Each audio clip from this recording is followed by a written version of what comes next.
Ciao ciao les petits loups, bienvenue, welcome avec Taskiller85, j'espère que tout le monde va bien aujourd'hui, encore une fois. De quoi va-t-on parler? Bah oui, vous avez certainement vu le titre, tous autant que vous êtes, donc vous savez qu'on va parler d'imprimante 3D aujourd'hui. Je vais vous présenter celle-là. Vous la voyez pas, mais moi je la vois parce qu'elle est là, elle est autour de la caméra. On va parler aujourd'hui de la Kaiwu 3D, c'est la Max, la Tycoon Max de chez Kaiwu 3D. Merci à Kaiwu de m'avoir envoyé cette imprimante parce que moi je ne connaissais que la petite Ender 3 Pro que j'ai depuis un petit moment maintenant et qui fonctionne très bien, même s'il y a eu besoin de faire des modifs, il y a besoin de faire des ajustements pour passer différentes sortes de filaments. Là, Kaiwu nous propose une machine, bon, elle a été sponsorisée, ça a été fait par un Kickstarter en 2020, c'est une entreprise chinoise. Vous savez que c'est une sorte de financement participatif, le Kickstarter, et donc elles ont été lancées en 2021, ils ont sorti une gamme d'imprimantes qui sortent un petit peu de l'ordinaire et qui sont vraiment qualitatives, vous allez voir, et qui facilitent la vie, surtout quand on est débutant. Juste avant de commencer, on va faire un petit déballage ensemble, je vais vous montrer, j'ai fait le déballage, l'assemblage, donc je vous ai fait un petit montage pour ça. Juste après, je vous donnerai les caractéristiques techniques et puis on fera la mise en route ensemble, les premiers tripotages de panneaux tactiles pour les programmations. Vous allez voir, c'est vraiment super simple et très didactique. En fait, pour simplifier les choses, je l'ai reçu, je l'ai déballé. Ce qui m'a pris le plus de temps, c'est de filmer, etc., etc. Mais une fois assemblé, ce qui m'a pris grosso modo 15 minutes, j'ai tout de suite pu lancer une impression et ça a fonctionné direct. Voilà ma première petite impression, c'était le petit fantôme qui est directement sur la carte mémoire de l'imprimante. Mais comme vous pouvez le voir là, et encore, vous voyez pas tout, j'ai fait pas mal de petites impressions et ça se passe super bien avec différents types de filaments sans avoir rien à changer et ça c'est bon. Juste avant de commencer, vous savez qu'aujourd'hui normalement c'était le tirage du concours permanent. Il y a dans le concours permanent pendant cette quinzaine les Earphone Free Pro ainsi que le Bug 16 Pro. Mais malheureusement, j'ai pas eu le temps de faire la review, il fait un temps de chien depuis ces derniers temps. Ça va s'arranger pour la semaine prochaine. Donc, exceptionnellement, je repousse le tirage du concours permanent à mercredi ou à samedi. On va rajouter peut-être une petite semaine, le temps qu'il fasse beau, le temps que j'ai le temps de vous faire la review du Bug 16 Pro. Et donc, tirage au sort mercredi ou samedi prochain. Donc, c'est toujours en cours. Je vous remets le lien du concours permanent pour ceux qui ne savent pas comment ça fonctionne. Voilà, donc ne m'en veuillez pas, je suis un peu tributaire de la météo dans ce que je veux faire, surtout quand ça doit voler. Donc je vous lance tout de suite le déballage et l'assemblage de la petite Tycoon Max et on se revoit juste après. Pendant ce temps-là, je l'allume. Allez, c'est parti. À peu près une semaine pour la livraison, trop rapide. La notice, ça sert à rien. Non, je rigole. Thank you. Thank you very much. Le petit plateau de 30 par 30. De mousse, indispensable mousse. Et ça, c'est de la bonne mousse pour bricoler. Le plateau, tout prémonté. Les écouteurs. Encore du mousse de compète. C'est carrément une arène pour les petites voitures. Une petite bobine de PLA. Ça doit être du 250 grammes, je pense. Une petite boîte d'accessoires. Et la bête, avec encore plein de mou.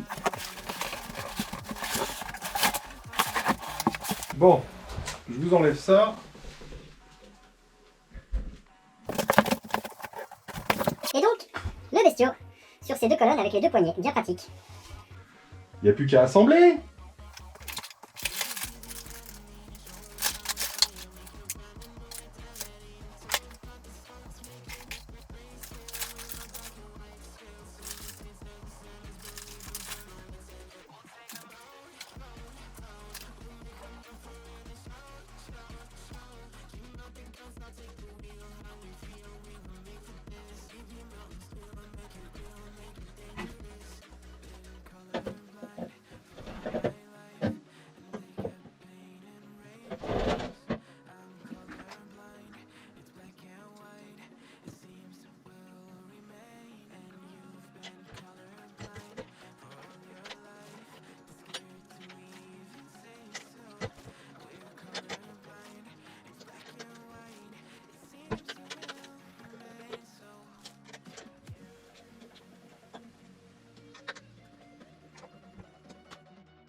Allez!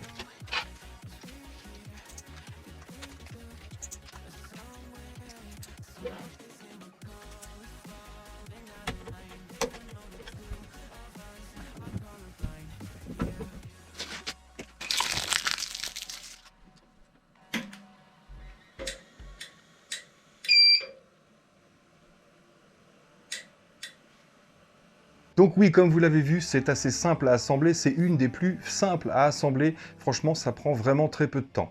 Quelles sont ses caractéristiques? Alors déjà, on a un poids de 12,5 kg, mais qui est facilité dans le transport grâce à 2 poignées en aluminium qui sont là, et elle est vraiment super simple à transporter. Je vais pas le faire là, parce que sinon on va plus cadrer, mais ça facilite grandement le transport, et là où elle est justement facilement transportable, c'est qu'elle est montée sur un châssis hyper renforcé. On a un double châssis aluminium sur l'avant, l'arrière et les côtés ici. Donc elle est vraiment super résistante. Là, on a simplement 2 plaques de tôle qui peuvent permettre justement d'aimanter des choses. Si vous avez une caméra, par exemple, que vous pouvez aimanter sur le côté. Donc au niveau des dimensions, elle fait 60 par environ 60, il faut compter 62, 63 en profondeur pour le plateau, tout simplement, puisqu'il va dépasser un petit peu ici en marche avant, et il va dépasser un petit peu en marche arrière là-bas. Donc 60 par 47 de haut jusqu'au poignet. Alors, moi j'ai installé, comme vous voyez, j'ai changé depuis mon premier montage, tout simplement parce qu'il fallait que j'installe les deux dans les étagères. Et donc si je mettais la bobine sur le dessus, ici, j'avais un peu plus de difficultés. Je peux aussi fixer ma bobine, bien sûr, sur mes étagères directement. Mais là, c'est relou quand on doit déplacer la machine, il faut penser à démonter le support de bobine. Donc comme vous le voyez, moi j'ai monté la bobine directement sur le rail, ici, sur le côté, de façon à prendre beaucoup moins de place. Sur une petite bobine, je suis à 51 cm. Sur une grosse bobine, on sera à peu près à 54-55 cm de haut. Alors que si vous mettez le support sur le dessus, on va tout de suite monter pratiquement 70 cm de haut si on mettait le support dessus avec une grosse bobine.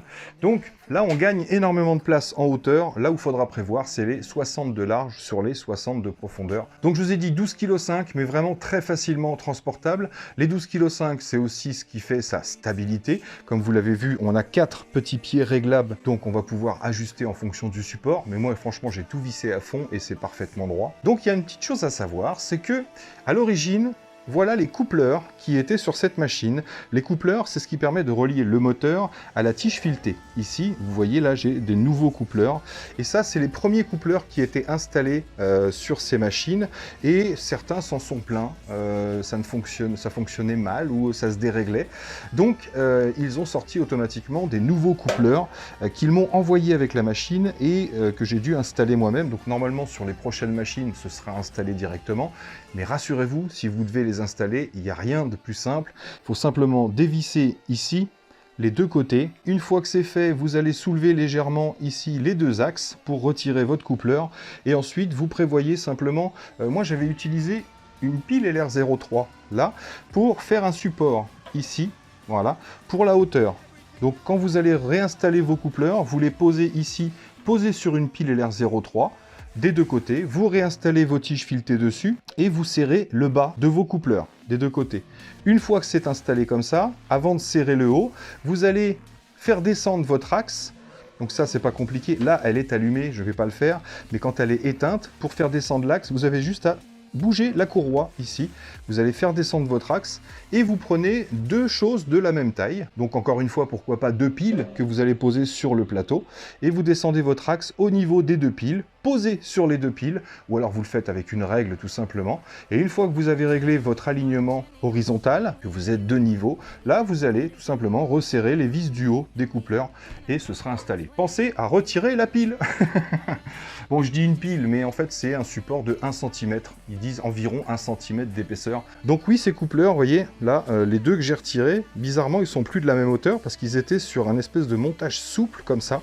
Et je pense que c'est ce qui fait qu'il y a eu quelques soucis. aussi, parce qu'avec le temps, si le ressort se détend en tournant dans un sens ou dans l'autre, on peut modifier les hauteurs. Et je pense que c'est le problème qu'il y avait, c'est qu'il va y avoir possibilité de plus être de niveau sur l'axe Z tout simplement. Donc les grosses particularités de cette machine, déjà on a l'axe X ici qui est sur 2 barres support, donc 2 fois plus de stabilité, si on compare par exemple à la Ender 3 où c'est juste un rail central avec des roulettes sur les côtés. Donc elle a ces 2 supports ici pour l'axe X qui sont fermement fixés, donc on n'a aucune chance que ça bouge, même en cas de déplacement. Deuxième chose, c'est qu'on a donc, comme je vous l'ai montré ici, 2 tiges filetées pour l'axe Z avec 2 moteurs synchronisés. Donc là aussi, on a beaucoup plus de précision et de fiabilité dans l'impression. Il y a quelques machines bas de gamme qui sont équipées de ce genre de montage, mais il y a aussi de très très bonnes machines haut de gamme que j'ai vues à plus de 1000 € qui sont équipées de ce style de montage. Et franchement, quand on parle un peu avec Kaiwu et qu'on voit la finition de leur machine, on voit qu'ils ont utilisé du bon matériel. L'autre spécificité sur cette machine, c'est ici le petit axe Y. Donc là, je ne vais pas la redémonter aujourd'hui, mais en fait, ici, vous avez un capteur de câble, de filament. Donc ça va permettre de stopper une impression si le filament est abîmé ou s'il est coupé ou si vous êtes en fin de bobine. Vous avez le capteur, vous avez l'extrudeur. Sous l'extrudeur, vous avez le hotbed, donc ce qui chauffe bien sûr le filament. Et ensuite, vous avez la buse. Donc vous avez tout en un, c'est ce qu'on appelle du direct drive. Ça évite d'avoir, comme sur la Ender 3 par exemple, où vous avez l'extrudeur sur le côté. Il faut emmener le filament à l'extrudeur, donc il fallait ajouter des petites roulettes pour le guider, etc. Et ensuite, vous aviez un tube en PETG, ce qu'on appelle un tube blanc dans lequel va passer votre filament pour l'emmener jusqu'au hotbed et à la buse.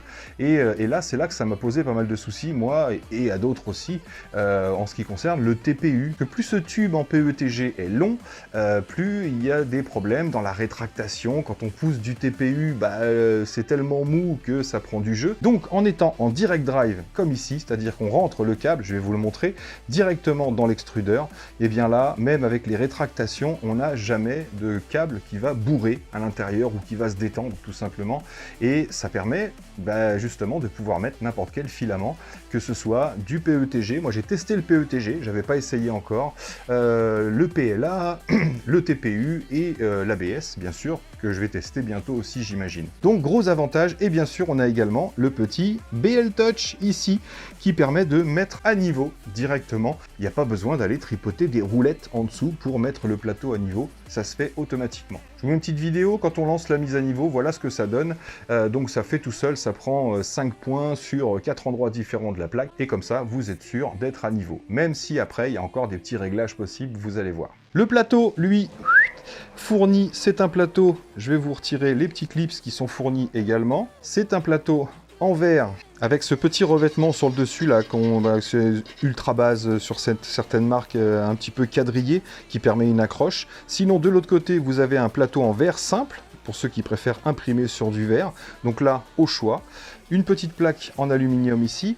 Alors la différence entre la Tycoon normale et la Tycoon Max que j'ai ici, c'est que moi j'ai un plateau qui fait 300 par 300 pour l'impression, mais il fait en fait 320 en longueur par 305 en largeur. Donc je vais pouvoir imprimer des choses plus larges. Pour l'impression en hauteur, on va rester à 23 cm, parce qu'ensuite le souci c'est cette petite roue qui est là, mais c'est pas un souci parce qu'elle est trop bien cette roue. Elle touche, hop, elle peut toucher ici la barre quand on arrive à peu près 24 cm. Cette petite roue, j'y reviens quand même parce qu'elle est vraiment super pratique. Moi, il avait fallu que j'en imprime une pour mon Ender 3. Ça permet d'insérer ou de retirer le câble de l'extrudeur directement sans avoir à passer par le tableau de commande. Et ça, je trouve ça super pratique aussi. Donc moi, sur mon Ender 3, j'avais un plateau métallique, magnétique, pas métallique, pardon, et j'ai commandé le même chez Kaiwu parce que moi, j'aime bien ça, et ça évite d'avoir ces petites pinces, justement, si jamais vous voulez utiliser l'intégralité du plateau, avec ces pinces là on est un petit peu enquiquiné.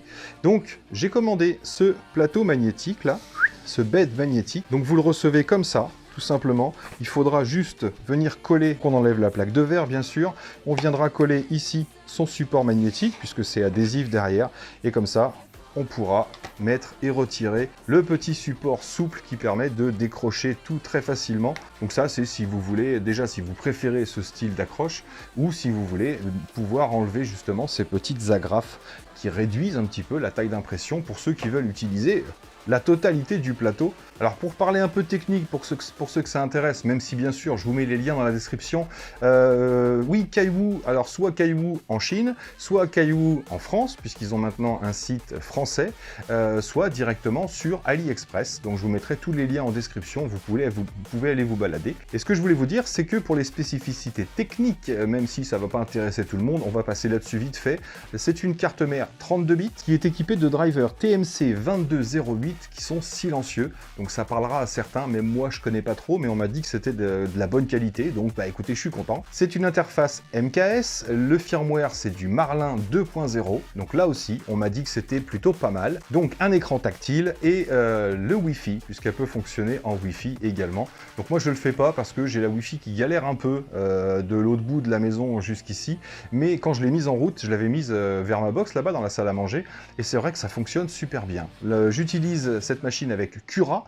Attendez, vous ne me voyez plus beaucoup là. Ah, moi, j'utilise Cura, tout simplement, pour mes programmations. C'est assez simple. Si vous avez besoin d'un tuto pour enregistrer la machine, c'est simple, hein, vous faites ajout d'imprimante, vous prenez Custom, et vous donnez le nom de l'imprimante, Tycoon 3D, tout simplement. Et ensuite, vous rentrez les dimensions du plateau, 300 par 300. C'est un petit peu le même principe à chaque fois. Donc, j'ai eu aucun souci de paramétrage. Et je vous dis, j'ai testé la technologie MKS. Il y a juste un petit add-on à télécharger sur Cura pour pouvoir utiliser le Wi-Fi. Donc, je l'ai fait pour voir comment ça fonctionnait, et ça fonctionne. On arrive à envoyer les informations directement à l'imprimante, on peut suivre les températures en direct, c'est plutôt marrant, mais bon, moi ici je l'utilise pas, j'utilise les cartes SD. Hop, si je déplace un petit peu la machine ici, on a un micro USB sur le côté, donc là c'est pareil, c'est pour pouvoir la relier directement à un PC. On va avoir une entrée pour une carte micro SD et également pour une SD de base, donc vous pouvez utiliser l'un ou l'autre sans aucun problème. Vous aurez bien sûr la carte micro SD de fournie, avec dessus le mode d'emploi, des modèles à mettre sur Cura, des modèles déjà prêts à imprimer pour pouvoir faire des tests, donc c'est vraiment ultra complet. Et sur le site de Kaiwu, vous pouvez également aller télécharger, que ce soit les firmware. Alors pour les firmware c'est simple, vous le mettez sur la carte SD vierge, vous mettez la carte SD, vous allumez la machine et elle se met à jour. Ça c'est bien, mais j'ai pas eu besoin de le faire, elle était déjà au dernier firmware.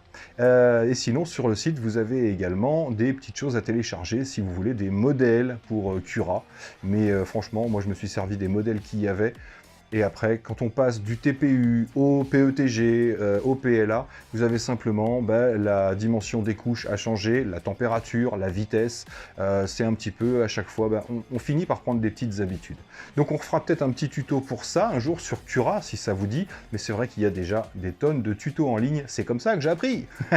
Donc je pense qu'on a fait à peu près le tour de tout ce qui était spécificité technique de cette machine. Je vais vous montrer comment ça fonctionne. Voilà le tableau de commande quand vous mettez la machine en route. Donc ici on a nos impressions, on va tout d'abord aller dans pré là, et chose que je vais faire au départ, que je fais tout le temps, je mets en préchauffe. Donc là on a l'extrudeur, si on appuie on a le hotlit, donc le plateau, le bed. Donc je prends l'extrudeur et je monte 10 par 10, si je peux monter 1 par 1, je peux monter 5 par 5. Donc là je monte 10 par 10 et je vais aller jusqu'à 200 degrés pour l'extrudeur par exemple. J'appuie ici, je fais monter pour le bed. Donc là, je vais monter à 60 degrés. J'ai terminé, je ressors. Bien sûr, je peux éteindre la préchauffe en appuyant sur Off directement. Je ressors. Pour faire un auto-level, on appuie ici et ça va faire automatiquement le leveling, ce que je vous ai montré tout à l'heure. Ici, c'est pour commander l'extrudeur. Là, c'est pour déplacer tout simplement la machine. Donc, on peut déplacer de 1 mm. 1 mm, c'est pas beaucoup. On va mettre 10 mm. Je déplace ici, vous voyez. Voilà. Là, je vais déplacer le plateau. Et ici, je vais déplacer, hop, c'est ce qui fait le plus de bruit. Alors, c'est intéressant sur cette machine, c'est que c'est vraiment pas bruyant par rapport à la Ender 3, ça fait beaucoup moins de bruit. Il n'y a que l'axe Z qui fait un peu plus de bruit, mais c'est celui qui bouge le moins quand on fait une impression, forcément. Donc, c'est vraiment pas dérangeant. Ici, filament, donc ça, c'est pour pouvoir insérer ou éjecter un filament, tout simplement. Mais comme je vous l'ai montré, on peut le faire également en manuel. Hop, je vais sortir mon petit filament, donc c'est une bobine, hop, qui vous est fournie avec. comme je vous l'ai montré dans le déballage. Toujours couper à 45 degrés, bien faire une petite pointe ici. Hop, on passe par-dessus. Je rentre là. Je le guide un peu pour qu'il rentre dans l'extrudeur, ici. Et là, je le maintiens vers le bas. Alors, à quelle température je suis? On va aller vérifier ça tout de suite. Le hotbed est à 35. Et là, je suis à 200 degrés. Donc, je peux rentrer du câble, enfin, je peux rentrer du filament ou le ressortir sans souci. Donc là, si j'utilise le filament ici, inséré, je le maintiens vers le bas et je confirme. Tac! Il rentre le filament directement jusqu'à ce que ça ressorte un petit peu en dessous. Alors ouais, il y a plein d'accessoires fournis, bien sûr, vous aurez tout ce qu'il vous faut, sauf la pince à épiler. Et ça, je trouve que la pince à épiler, c'est indispensable. Et la petite corbeille qui va bien. Donc voilà, pour rentrer le câble, tout simplement, hop, je peux confirmer. Pareil pour le sortir, donc là, je vais pas le faire, ça m'intéresse pas. Plus ici, c'est parce qu'il y a pas mal de choses qui vont pouvoir être programmées. Pour l'instant, il n'y a rien. Le home sur cette machine, généralement, le home, il est ici, à l'avant gauche, alors que sur celle-là, il est à l'arrière droit. Donc, il faudra juste faire attention quand vous voulez orienter votre pièce. Si vous voulez votre pièce sorte ça vers l'avant pendant que vous êtes en train d'imprimer, il faudra simplement que sur Cura, vous mettiez votre angle sur l'avant gauche, tout simplement pour avoir la face de ce que vous imprimez. Ça, c'est pour choisir le sens d'impression, ça peut être intéressant pour certaines pièces. Donc ensuite, dans la config ici, on a la configuration Wi-Fi, donc il faut simplement rentrer le code de votre box, le code Wi-Fi. Vous allez avoir une adresse IP qui va apparaître, vous mettez cette adresse IP dans Cura, et vous connectez les deux. Là, c'est les ventilateurs. Là, c'est pour avoir le firmware, la version. Continuer, ça c'est pour aller dans les impressions. On peut choisir la langue, il y a différentes langues différentes. Et ici, vous avez le bouton des impressions. Donc là, c'est toutes les impressions qui sont, moi, enregistrées sur la carte micro SD. Et on peut tout de suite lancer une impression. On va lancer l'impression de mes petits crochets casquettes. Voilà. Ça, c'est pas très long. Donc, quand vous lancez une impression, vous avez le nom de votre impression.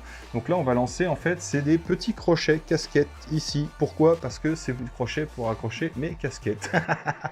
Donc, j'ai pris des crochets existants sur Thingiverse et je les ai juste réduits en épaisseur sur Cura pour avoir juste des petits crochets tout simples. Donc, on voit qu'on a la température de chauffe de l'extrudeur, du bed et le temps qui se lance directement. Vous vous posez certainement la question, comment je règle le Z offset, c'est-à-dire la distance entre la buse et le bed si jamais après la calibration du bed, ça fonctionne pas, je suis un peu trop loin ou un peu trop près. Eh bien, on a pour ça les baby steps. Donc, il va falloir appuyer ici sur option et vous avez les baby steps ici, tac, qui vont vous permettre de choisir à 0,01 mm ou à 0,05 ou à 0,1 mm, tout simplement. Hop, moi je mets généralement sur 0,05, qui va vous permettre de monter ou descendre le Z offset si jamais votre impression est trop loin du plateau ou trop près du plateau. Trop près, c'est rare, mais si vous écrasez trop vos premières couches, c'est pas forcément très bon. Si vous n'écrasez pas assez, il n'y aura pas une bonne adhérence. D'ailleurs, on aurait pu le faire, on a un test de calibrage. On va revenir à l'impression, on va faire stop, confirmer. Je vais retourner dans les impressions et j'ai auto-leveling ici. Donc ça, c'est un test d'impression pour niveler, pour le level. Donc je confirme et ça devrait se lancer puisqu'on est à la bonne température. C'est parti. Donc là, mon Z était assez haut. Donc il va falloir qu'il vienne chercher le bed.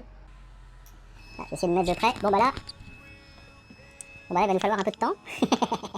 Le temps d'atteindre le bed. Donc quand vous lancez une impression, il va toucher 2 fois le bed, une fois assez rapidement et l'autre fois plus lentement. Et ensuite, il va aller se mettre en place pour lancer l'impression tout simplement. Et moi, j'aime bien avoir une pince à épiler parce que j'aime pas quand il y a des trucs qui dépassent avant le lancement de l'impression. Hop, là, on y est presque. Voilà, premier touche, premier touch, touchdown. Et le deuxième, un peu plus lent. Voilà. Donc, normalement, il prend la bonne cote et l'impression va être bonne. Mais avec le offset, vous allez pouvoir régler, vous allez voir, avec le baby step, pardon. Donc là, il lance l'impression. Donc, le temps que le PLA arrive. Parce que là, je venais juste de mettre... Hop. Donc, c'est parti. Donc là, il va juste faire des carrés, tout simplement. Donc voilà, donc moi je touche un petit peu ici, et là pour moi c'est presque un peu trop proche. Donc je vais dans Options, Baby Step ici, et je vais remonter un petit peu le Z. Vous voyez, vous avez la norme en haut, moins 2,370. Donc là je sens un petit peu mieux mon impression, c'est plutôt pas mal. Je peux remonter encore un peu. Je vais remonter de 2 crans, on va faire propre. Tac. Voyez, et là je suis un petit peu haut, il a eu du mal à accrocher. Voyez, et quand je touche avec mon doigt, ça s'enlève tout seul, ici. Donc je suis pas assez proche du plateau, donc je vais redescendre de 2 crans. Là il va changer d'endroit, donc je suis redescendu, et voilà. Donc vous voyez, là je tire un peu avec mon doigt, et là ça accroche un peu mieux. Donc à tout moment sur une impression, bien sûr, on peut faire pause, ici. Donc il va s'arrêter. Voilà. Vous pouvez nettoyer votre plaque. Ou changer votre filament, par exemple, si vous voulez faire une impression de différentes couleurs. Et ensuite, vous relancez.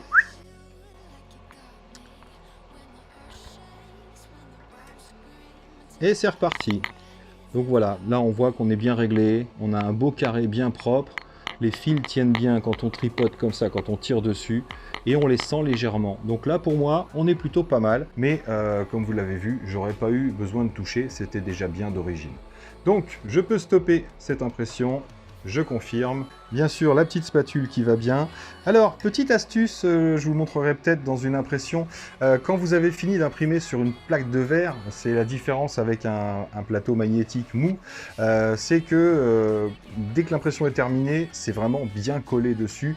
Alors surtout, n'allez pas essayer de forcer avec la spatule comme ça. Ne faites pas ça. La seule chose à faire, c'est tout simplement tapoter sur la pièce. Une fois qu'elle est finie, si vous voulez la décoller à chaud, vous tapotez sur la pièce, tac, et elle va se décoller toute seule. Ou alors, vous attendez que le plateau refroidisse, tout simplement, et là, tout va s'enlever. Mais si, comme moi, vous voulez enchaîner des impressions, eh bien, le coup du tapotage, ça marche très très bien. Vous prenez le dos de la spatule, vous tapotez sur votre pièce et ça part. Donc, je vais vous montrer quelques exemples de pièces que j'ai imprimées. Donc j'ai fait du TPU, j'ai fait du PLA, j'ai fait du PETG.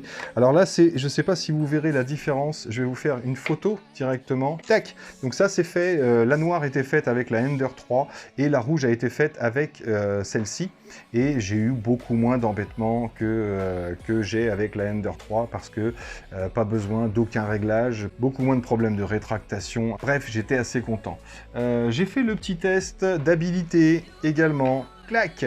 Test d'habilité, franchement, elle s'est vraiment bien débrouillée. C'est vraiment propre. Là, j'étais en brouillon en plus. J'étais en mode... J'étais pas en brouillon, j'étais en mode normal, tout ce qu'il y a de plus normal. Donc, couche de 0,2 et vitesse normale, 50 mm/s, etc. J'ai eu quelques petits stringings ici en haut, mais vraiment pas grand-chose. Et sinon, on voit qu'elle est vraiment propre, vraiment bien finie. J'ai été assez halluciné par les ponts qu'elle m'a fait. Que voilà, c'est vraiment propre. J'ai pas été déçu, surtout pas de réglage particulier à faire. J'ai imprimé différents supports, vous connaissez mes petits supports de drone. J'ai testé celui-ci ici, pareil, en impression 0,2 de base. Des petits racks de piles ici, un petit support de piles également, un distributeur de piles LR3, LR6. J'ai fait le fameux test du cube XYZ, là vous allez mieux vous en rendre compte. Voilà, et là je suis en 0,2. Voilà, j'ai pas fait quelque chose d'exceptionnel. C'était vraiment super simple à faire. Là, j'ai tenté le PETG. Donc pour le PETG, c'est simplement un matériau beaucoup plus résistant, que ce soit aux UV, au temps, etc. Donc c'est plus dur, ça s'imprime à plus haute température. Je crois que je suis à 228 degrés et 65-70 pour le bed. Et on a quelque chose de très beau. Franchement, c'est super lisse, c'est moitié translucide. Ah, faut que j'aille vous chercher ma vis, mon boulon. Où qu'il est, mon boulon? Hop, fallait absolument que je vous montre ça. Voilà, j'ai fait un autre truc. Bon, j'ai fait un petit chat en PLA. C'est, comment il s'appelle? Gigi. Il est dans la carte SD directement quand vous recevez l'imprimante. Et j'ai fait ce petit boulon ici, écrou et boulon en PETG, transparent, translucide. Et je sais pas si vous vous rendez compte de la qualité, mais franchement, donc un peu plus lent que du 0,2. Je devais être en 35 mm/s. Et j'ai eu un petit fil ou deux, mais vraiment pas grand chose. Mais même ça peut se régler dans Cura, bien sûr. Et on a notre petit écrou et boulon. Je trouve ça super sympa. Ça aussi, c'est dans le fichier de la micro SD. Donc voilà, toutes ces petites impressions, tout ça pour dire que franchement ça marche super bien, j'en suis très content. Au niveau des tarifs, je crois qu'on est... et puis il y a d'autres modèles, hein. Ils vont même sortir d'autres modèles en prévision qui ont l'air sympas aussi, mais une avec double tête, etc. Mais là au niveau des tarifs, on est sur la Tycoon normale aux alentours des 300 €, je crois, et celle-là aux alentours des 360, un truc comme ça. Bref, je vous mets les liens dans la description, comme ça vous pourrez vous en rendre compte par vous-même. En tout cas, merci Kaiwu, parce que franchement, pour quelqu'un qui veut débuter et qui veut pas galérer à monter la machine, à faire des réglages, à faire des modifications, parce qu'on sait la Ender 3 fonctionne très bien, mais il faut quand même lui ajouter quelques modifications, surtout si vous voulez passer au TPU. Voilà, elle marche, il n'y a pas de souci, je ne vais pas renier la Ender 3, je m'en sers toujours, mais quelle simplicité avec celle-là. Voilà, il y a beaucoup moins de galères, ça va très très vite, je peux peut-être l'éteindre, tac. Il y a beaucoup moins d'erreurs d'impression et il n'y a pas besoin de régler le bed, etc. Bref, moi je valide cette petite machine qui franchement est super costaud et facile à transporter. Donc voilà, si vous avez les finances pour ça, que vous avez l'envie et que vous avez la place pour la mettre, n'hésitez surtout pas parce que Kaiwu, franchement, ils assurent bien. Derrière, il y a la pièce détachée, il y a le SAV, il y a les gens à qui vous pouvez parler. Je vous dis, il y a même un Kaiwu France. Donc n'hésitez pas à aller jeter un œil. En tout cas, voilà, c'est une marque qui mérite le détour, je pense. Donc voilà les amis, j'espère que cette petite vidéo vous aura plu. Bien sûr, on y reviendra si ça vous intéresse. Et puis moi là-dessus, il ne me reste plus qu'à vous dire, surtout, portez-vous bien, prenez soin de vous et des autres. Et à très bientôt en l'air, j'espère, dans mes vidéos. Allez, ciao ciao!